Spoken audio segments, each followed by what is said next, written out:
Shalom, salam sejahtera. Renungan malam seiman berjudul Makna Perjamuan Tuhan.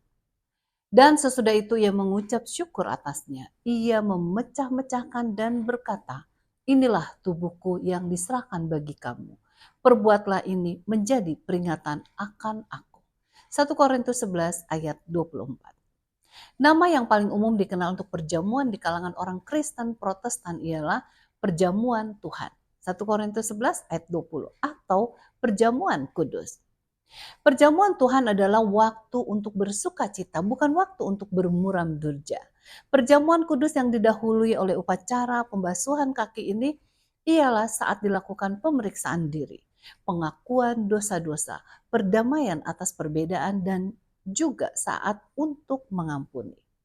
Kalau sudah menerima jaminan penyucian oleh darah juru selamat, maka umat yang percaya itu siap masuk ke dalam perjamuan istimewa bersama Tuhannya. Mereka akan menggabungkan diri ke meja perjamuannya dengan hati yang gembira, berdiri dalam terang keselamatan dan siap merayakan penebusan Kristus. Perjamuan Tuhan menggantikan pesta Paskah dari era Perjanjian Lama. Paskah itu digenapi ketika Kristus, domba Paskah itu menyerahkan nyawanya sebelum kematiannya. Yesus Kristus mendirikan pengganti perayaan Israel rohani di bawah Perjanjian Baru. Oleh karena itu, akar lambang perjamuan Tuhan merupakan perluasan yang bermula dari upacara Paskah. Dalam hal ini, kalau peserta Paskah mengingatkan kembali kelepasan bangsa Israel dari perhambaan di Mesir, maka perjamuan Tuhan mengingatkan kelepasan dari Mesir rohani serta perhambaan dosa. Darah domba Paskah dipercikkan ke ambang pintu untuk melindungi penghuni rumah dari maut.